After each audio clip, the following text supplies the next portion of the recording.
everybody. And Richard, I'm so excited to have you speaking at the Divorce GPS Summit 2025.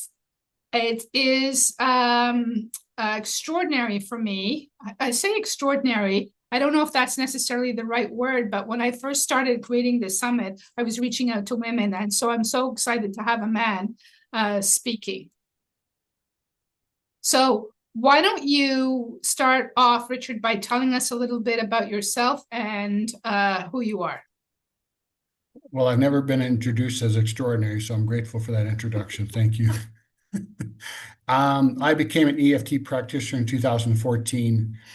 2013, I had a life-changing event, and I really wanted to find some way for self-care. And I won't go into the event, but EFT crossed my path, and I was using it a little bit. And so I took a course, a 3-day course in 2013 after this life event, and I really found that there was some very strong stored trauma in my body that I had no idea existed. And I think for many of us, so that was highly exposed in that 3-day weekend. And I wondered what else is possible and who else is just, has these experiences. So I took it again in 2014 when I found my now coach and mentor. And I really began to unpack myself with it in a year-long journey of self-care there. So again, I talk about self-care. EFT is a physical process with tapping.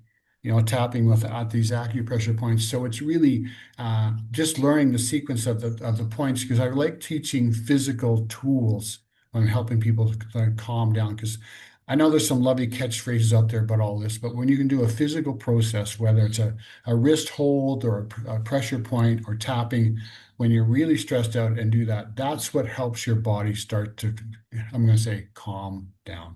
There's other tools, there's other language for it, but when you want to take the stress from 10 to a 7, 8, or a 5, EFT is a perfect tool for that.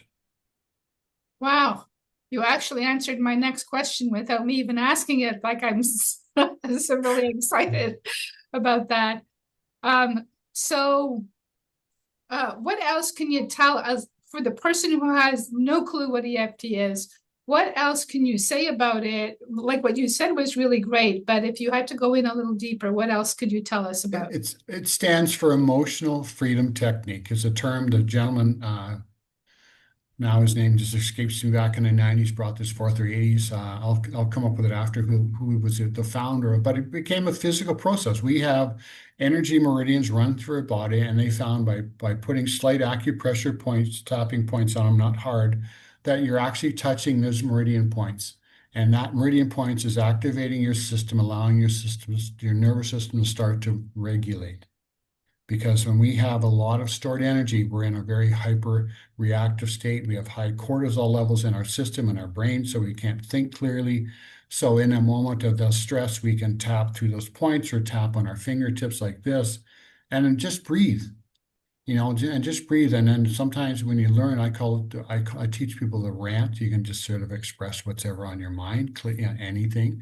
And that allows, again, for you to express the energy of what's there, release the energy, and let go of the tension or the conflict, and allow yourself to, your cortisol levels will drop within 30 minutes, and allow some clarity in your mind so you can actually see what's going on instead of being in this tension moment that may last for days with some people, because we have an event and we tend to cycle it over and over and over. When I teach people, I call it the Chevy Chase rant. I guarantee you within 30 minutes of doing this process, I mean, intensely, you're going to have some clarity and you're going to feel a whole lot of relief. It's like beating up a barrel for half an hour, but you're only doing it with your fingers tapping. That's incredible. Like it's almost unbelievable. And definitely in the world of the divorce, people going through separation and divorce that have high anxiety, having this technique is going to really support them. So I'm so excited that you're going to be sharing with us a whole lot more during the summit. I do want to say something totally off summit topic. As you were talking, I couldn't help but think and or ask you about children who are, let's call them mentally excitable, whether they have ADHD or something like that. Now, my original question as you were talking was going to be, can you teach those kids to tap to themselves so that they calm down? Or can a parent learn to tap their kids to calm them down? Yes, yes. That's why I like to teach the finger tapping, because sometimes a child is, even a young child is, agitated. If you just literally hold their hand and you're tapping on the fingers, just like this, you're touching the meridian points.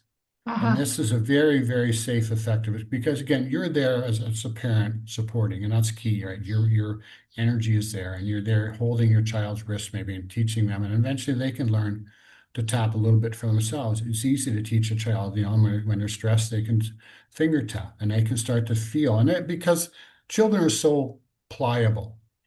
It's like petting, and I don't mean to compare, but like petting a dog. When a dog comes up and he's agitated, you start to pet the dog, you feel calmer, but the dog feels calmer. Yeah. And we do as kids when they start petting. So it's reciprocal in the sense of pets. But this little tool is like one lady said, when her son would come home from school, he had a little mat he would stand on, and he would tap his way from the stress from the school for the day. And it's true, if we could all do that each day, a couple times a day, we'd be a whole lot calmer and a whole lot more have clarity in our mind from the stress of the day and what's going on. It just, again, it calms the brain down, lowers the cortisol, and we actually have more room for good thoughts and good Oh my feelings God, in I our just had body. another thing. So you were talking about the cortisol, right? And I'm uh and I'm just sorry I hesitated there. I had this weird window show up on my computer. But I'm going through this I'm going through post-menopause. And what the naturopathic doctor told me was that I had high cortisol. It never really occurred to me that I could be using tapping to lower my cortisol so that let's call it the symptoms of post-menopause, of which there's a List. whole long list, could be mitigated with just doing tapping, whether it's in the morning or I'm sitting here listening, like whatever that is. That's like a that's like a light bulb moment. And there's a number of techniques for that, for helping calm your system down. There's the tapping, there's some pressure holds, so there's many ways we can do this where you can do without having to, again, you don't have to think about it. Right. You literally just apply. I teach people like a little wrist hold. There's a bone here sometimes. Put that on your lap, or anywhere, just resting like that, and and you're just allowing your system to regulate.